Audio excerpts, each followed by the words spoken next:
Hey everybody, thank you so much for joining me today. Today I'm going to talk about True Legend. So last Sunday I went live and showed True Legend on my page. And the reason was that, the main reason for that was because I wanted to talk about it this week. So before I actually even saw this film, I had been skeptical because there hasn't been anything released recently that has caught my eye or my attention, really. So what really caught my attention were the interviews that I did read about this. I read in an interview from Yuen Woo-ping that when he made this, it was intended to be a prequel. So, and the prequel explains one of the most iconic, legendary characters in Kung Fu cinema. And of course, nothing more legendary than the Drunken Master. So, Drunken Master is a classic.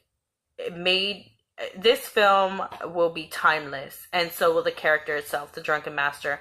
There's multiple films, with him, dedicated to him. And I really like that. So personally, I've always been curious, how did he become the Drunken Master? Where was he in his life? What led him to that? And who taught him this style?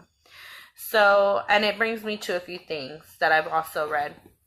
So speaking of who taught him, in this movie, if you've seen it, you know that in his mind, he kind of went a little crazy. He made up the god of Wushu. And if he made up the god of Wushu in this film, he also made up the Drunken Master he met in the bar. And so that kind of leads me to a few things. It leads me mainly to think, so is he self-taught? Since all of this was in his head and everything he learned from these masters was all in his head, does that mean he's actually self-taught? I don't know. I don't know where he went with that, but that's the question I have about this. And another thing I also read was Andy Ng's character. Now, Yuen Woo-ping was a big fan of the Five Deadly Venoms, and he loved David for, all his films that he made with Venoms and, Shaw and all of that. So he wanted to tie this film with the Five Deadly Venoms in a tribute. So Andy Ng's character actually studies Fist of the Five Venoms. Now, I had read something or another stating that he is one of the ones who taught the five, the styles, and they got taught and so forth and all of that. So I thought that was very neat. Now, personally, I'm going to give this film 9 jalapenos. Yeah, I think that's a good one. I think it was well made. I love how they broke it in chapters. It explains one of my most favorite characters. It's by a legendary director. Yuen Woo-ping has never really, let me down, like I said.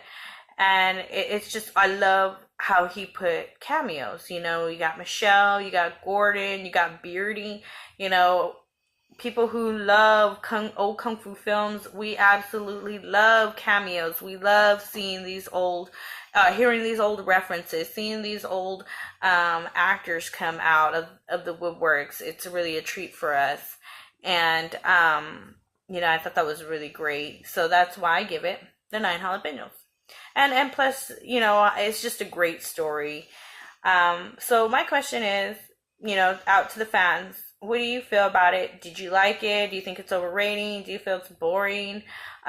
What is your thoughts on True Legend? I'm very curious. So again, I do want to thank everybody for joining me last Sunday, my show. If you didn't get a chance, don't worry. Every other Sunday, I go live with the Kung Fu film. And then, I do what I do today and talk about it later. So thank you again to everybody who stopped by. Thank you, James, for holding it down. And I won't take up too much of your time, but if you can pick up this movie, it's definitely worth it. If you're not much of a collector and you still want to check it out, I'm sure you can find it online, or you can rent it on Amazon Prime or somewhere. And if you're a collector, you're not gonna regret this buy at all. So Once again, thank you for watching this quick video. And if you haven't subscribed to my YouTube channel, please subscribe. Definitely appreciate it. And also appreciate everybody liking my page. Thank you so much and have a good night.